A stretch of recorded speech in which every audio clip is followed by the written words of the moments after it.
अस्सलाम वालेकुम वरहमतुल्लाहि वबरकातुहू। कैसे हैं दोस्तों? उम्मीद है आप सब लोग खैरियत से होंगे। दोस्तों, आज हम प्याज के बारे में बात करेंगे, यानी कि ऑनियन के बारे में। दोस्तों, वीडियो शुरू करने से पहले मैं आपको ये बता दूं कि हमारी जो खुराक हम इस्तेमाल करते हैं उसमें बहुत सी ऐसी चीज़ें होती हैं जिसको हम नोट नहीं करते हैं कि कौन सी चीज़ें ज़रूरी हैं और कौन सी चीज़ें जो हैं वो गैर ज़रूरी हैं। हमें जो मिला वो खा लिया, बेवक्त खा लिया और हद से ज़्यादा खा लिया, जिससे इसके बाद हम मोटापे का शिकार हो जाते हैं, मुख्तलिफ़ बीमारियों का शिकार हो जाते हैं। इसलिए आप जो ग़ज़ा है उसके बारे में मालूमात रखें और ये जानिए कि आपकी बॉडी के लिए कौन-सी ग़ज़ा जो है वो सूट करती है आपको और कौन-सी ग़ज़ा आपको सूट नहीं करती है। मैं अपने बारे में आपको बताऊँ तो मैं इस चीज़ का बहुत ख़्याल रखता हूँ शुरू से। मेरा इस वक्त मौजूदा जो वेट है वो 68 केजी है, जो पिछले 15 साल से जो है वो मेंटेन्ड है, ना इससे ज़्यादा हो रहा है। हाँ, एक आधा केजी जो है वो कम हो सकता है, मैं इसको बढ़ने नहीं देता। इसलिए कि प्याज को मैं अपनी खुराक का लाज़मी हिस्सा बनाता हूँ, या सुबह नाश्ते में आमलेट की शक्ल में, या अंडे के साथ कोई और ऐसी प्याज की आइटम आप बना लें, या नाश्ते में नहीं है तो दोपहर के खाने में प्याज का इस्तेमाल मैं करता हूँ। अगर दोपहर को नहीं इस्तेमाल किया तो रात के खाने में प्याज का इस्तेमाल जो है वो मैं लाज़मी करता हूँ, सैलड के तौर पे या खाने के तौर पर। प्याज खाने के बहुत से फ़ायदे हैं, वो हम आपको बताएँगे आज के इस लेक्चर में।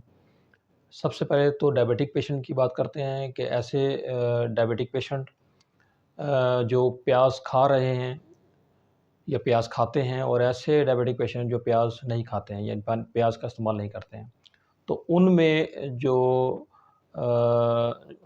शक्कर की मकदार है उनके खून में, जो प्याज खा रहा है वो 40 मिलीग्राम उसकी वैल्यू जो है वो जो प्याज नहीं खा रहा उससे कम है।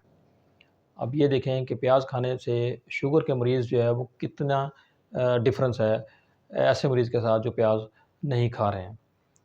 और इसके अलावा इसके अंदर कुछ ऐसी चीज़ें होती हैं जो हज़ारों साल से लोग जो है वो इलाज के तौर पे इस्तेमाल करते हैं, जैसे सर का दर्द है या मुँह का अल्सर है, उसमें भी ये टोटके के तौर पे प्याज को इस्तेमाल किया जाता है। इसके अलावा हार्ट के जो पेशेंट हैं उनके लिए बहुत ज़्यादा मुफ़ीद है, क्योंकि ये कोलेस्ट्रॉल को कम करती है, उसको मेंटेन रखती है। एलडीएल लेवल है, एचडीएल लेवल है या ट्राइग्लिसराइड है, इनके लेवल को जो है वो मेंटेन रखेगी प्याज, और कोलेस्ट्रॉल को बढ़ने नहीं देगी। ये खून की नालियों को साफ़ करेगी, जिसकी वजह से जो खून की नालियाँ तंग हो जाती हैं, ब्लड प्रेशर होता है या दिल के दूसरे अमराज़ हैं, हार्ट अटैक है, इस जैसी जो ख़तरनाक बीमारियाँ हैं उससे आपको ये बचा के रखेगी। इसके अलावा जैसे मैंने आपको बताया कि इसके अंदर कुछ फ़ायदेमंद जो है वो केमिकल्स अवेलेबल हैं, जैसे कोलेस्टीन है, इसमें फ्लेवोनोइड है, फाइटोकेमिकल्स हैं। ये केमिकल्स जो है वो क्या करते हैं, खून की नालियों को साफ़ रखते हैं और कोलेस्ट्रॉल लेवल को जो है वो मेंटेन रखते हैं, इसको बढ़ने नहीं देते, जिसकी वजह से जो है वो दिल के अमराज़ जो है या उसके ख़तरात जो हैं वो कम से कम हैं।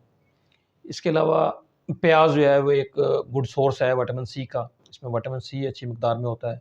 विटामिन सी जो आपको मालूम है कि हमारी बॉडी के इम्यून सिस्टम के लिए बहुत ज़्यादा मुफ़ीद है।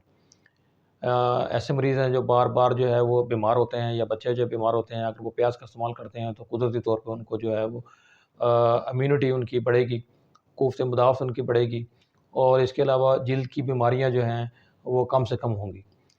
आप ये देखें कि अगर आप प्याज जो है इस्तेमाल करते हैं तो विटामिन सी जो है वो हमें जो डेली रिक्वायरमेंट है वो 75 मिलीग्राम से 125 मिलीग्राम तक रिक्वायर्ड होता है। जबकि प्याज जो कि नॉर्मल आप इस्तेमाल करते हैं तो आपको जो है वो 8 मिलीग्राम विटामिन सी जो है वो प्रोवाइड करेगा।